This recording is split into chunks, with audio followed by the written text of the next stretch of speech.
From the calculated gamble that was Thriller, to the outrageous production war that became history, and finally, to the album that many fans never even heard, despite costing more than most Hollywood films. Before we get into it, let us know in the comments which of Michael Jackson's albums do you think was worth every dollar. Let's dive into the mind and wallet of the King of Pop. In 1982, Michael Jackson took a risk that would change music history, and it started with a $750,000 budget that most in the industry thought was a waste.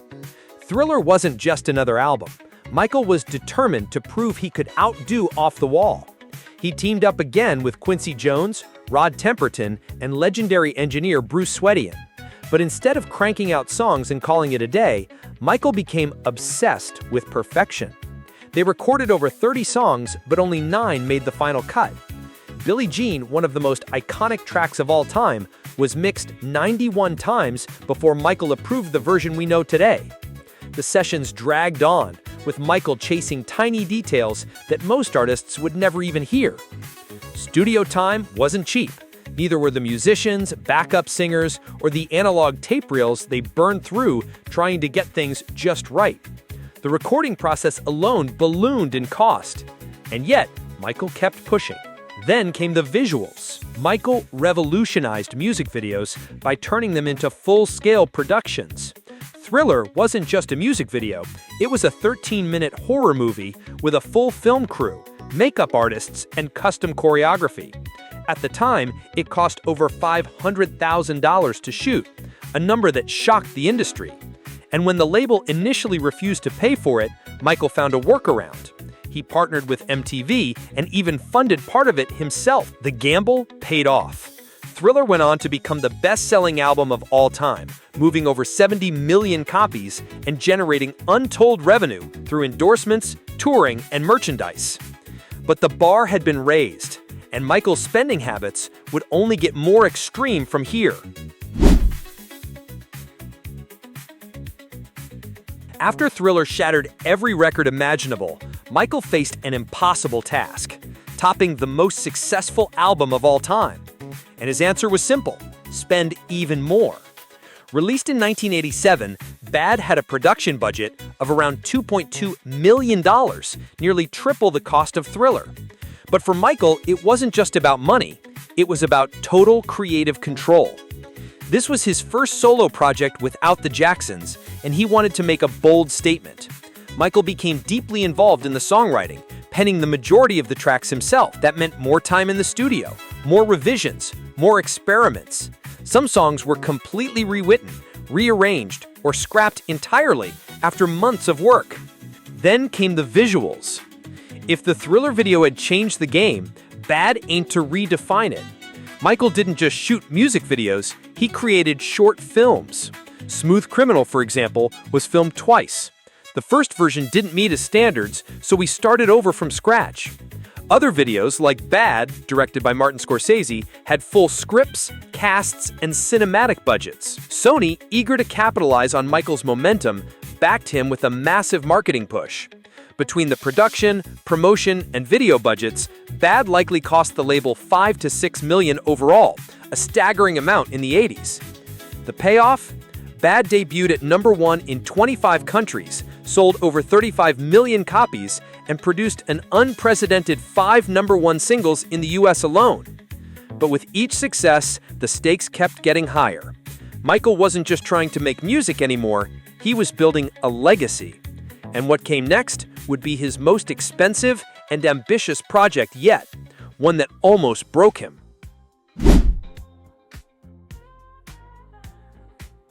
By the early 1990s, Michael Jackson wasn't just a superstar, he was a global phenomenon.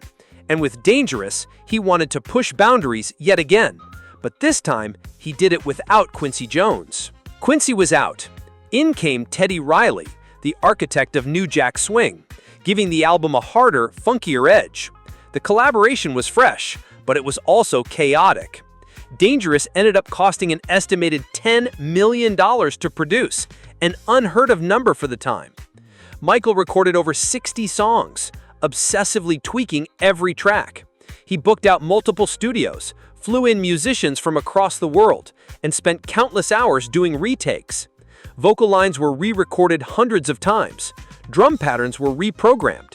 Entire tracks were rewritten mid-session.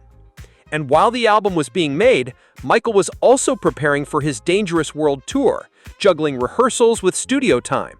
It was pure madness, tight deadlines, sleepless nights, and enormous pressure to deliver something revolutionary. The videos? Just as lavish.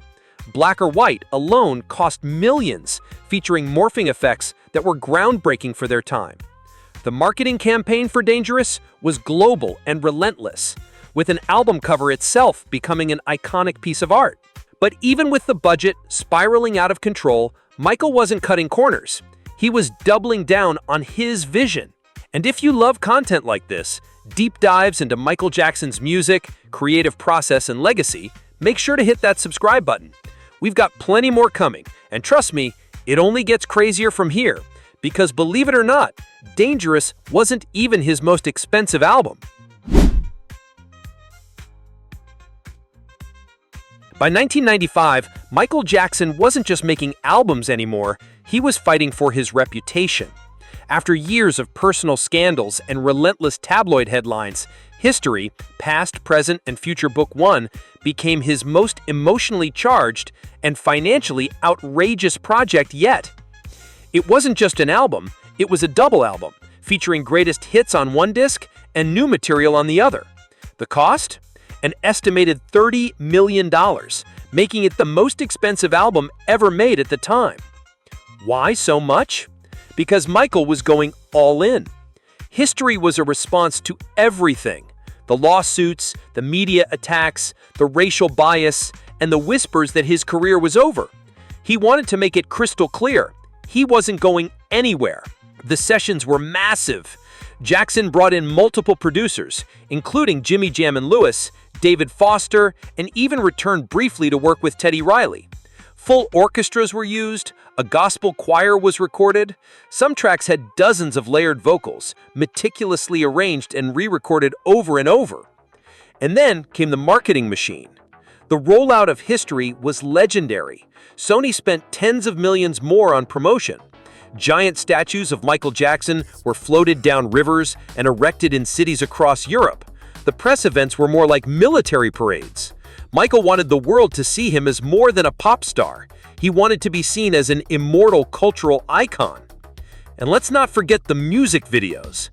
Scream, the duet with Janet Jackson, is still considered the most expensive music video ever made, reportedly costing $7 million alone. Other videos like Earth Song featured apocalyptic war zones, animal rights messaging, and effects that rivaled Hollywood blockbusters. Critics were divided on the album's tone. Some praised its ambition, others called it defensive and overproduced. But one thing was undeniable. History was a statement.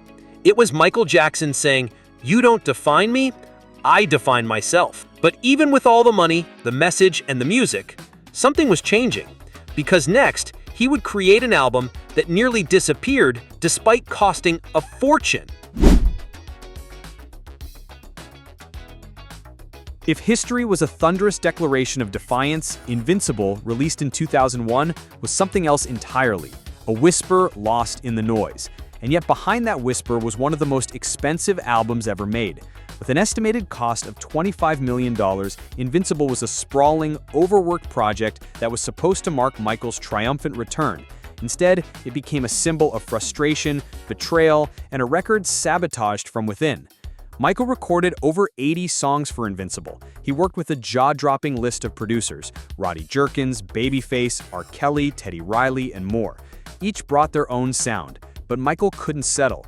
He kept changing tracks, swapping verses, and ordering retakes.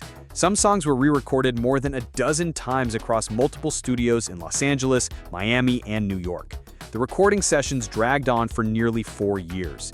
But time wasn't the only thing slipping away. Behind the scenes, a war was brewing. Michael's relationship with Sony and its then president, Tommy Mottola, had deteriorated into all-out warfare.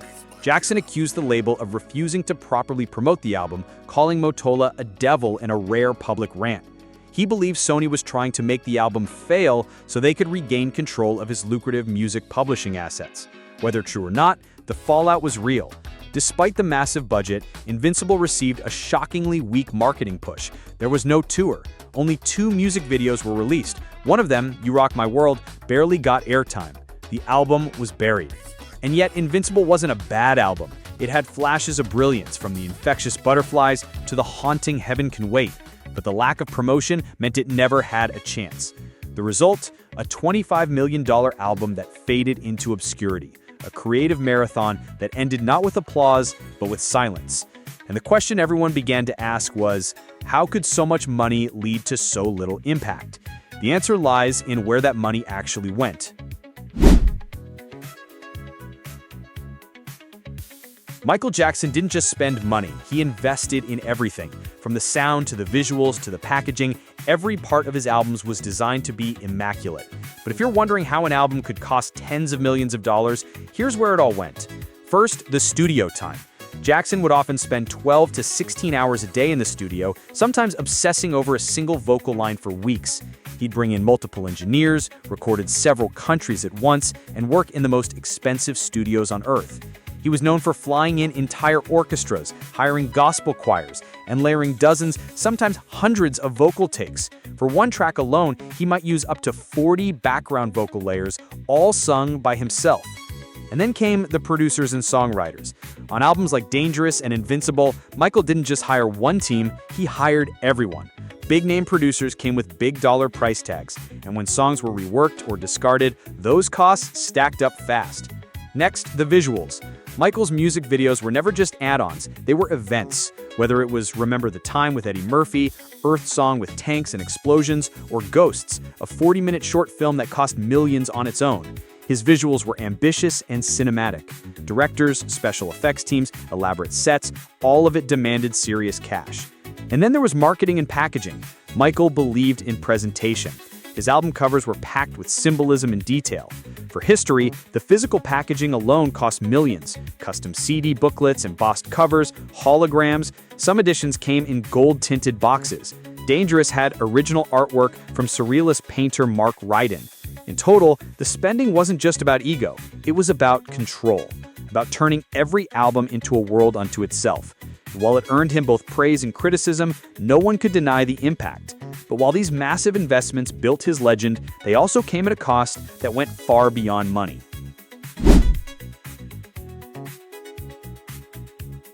For Michael Jackson, perfection wasn't a goal, it was a requirement. But chasing that standard over and over didn't just drain money, it drained everything.